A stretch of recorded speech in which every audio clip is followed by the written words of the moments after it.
There's obviously an issue on this planet where we have a hard time getting along. And there's issues that cross gender, class, ethnicity that we're not solving. I'm trying to address my children in my class in a real way that's sensitive to them and their needs. Sometimes there's a control factor that happens in the work that we do. We want to see our students behave. We want to see them do things, the golden rules that we learned so long ago. Our youth today cannot be defined by a simple definition. Understanding who they are individually is what the Equity Committee in ACSA has done to give them a voice and ensuring that admin has the tools to be able to serve them.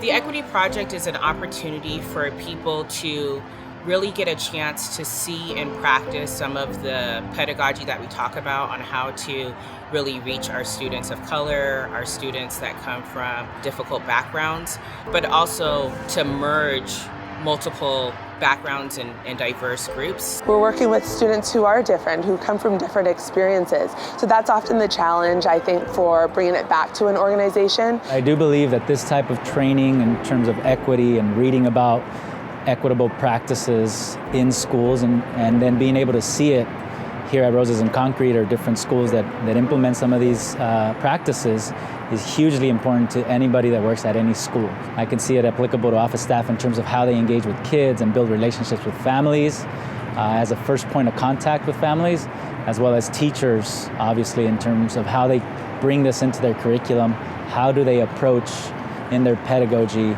their students and their classroom? And then obviously for administrators, how do you support this type of work or begin these discussions or dialogue within your teaching staff?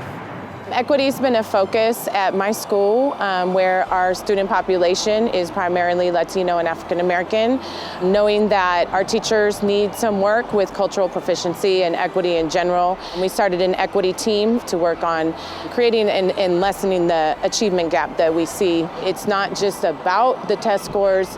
You know, if you're building the classroom community, you're understanding the culture in which your students are bringing to the table and the assets that that culture adds to the larger community, you're able to raise your test scores automatically because the classroom community is there. The students of California are our future.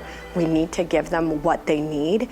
And as administrators that are leading schools and children and communities and teachers, we need to find the means of ensuring that cultural proficiency is on the platform for everyone.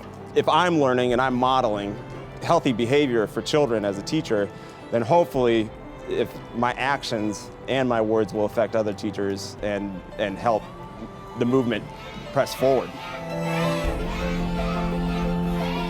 I have a moral obligation, I think, as an educator to ensure that every student gets what they need.